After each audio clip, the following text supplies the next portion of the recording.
ဆက်ခေပါရစီမင်းနဲ့ကိုဒါဟာနောက်ဆုံးမှာပဲလေအသေးမြည်ရင်ပန်းချီလမ်းမှာဆုံးစည်းခဲ့တဲ့အချစ်ဆုံး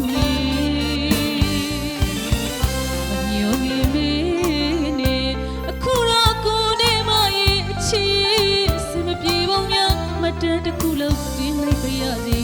မြစ်တံရင်ခံပွဲကိုရင်းစားသေးလေးပြန်မရခြင်းဒီဒီတောင်းရမမခွာရနိုင်ခဲ့သူဖြစ်တွေကြံခတ်သူပန်းပါပြီလေမဖြစ်နိုင်မြန်နေချစ်နိုင်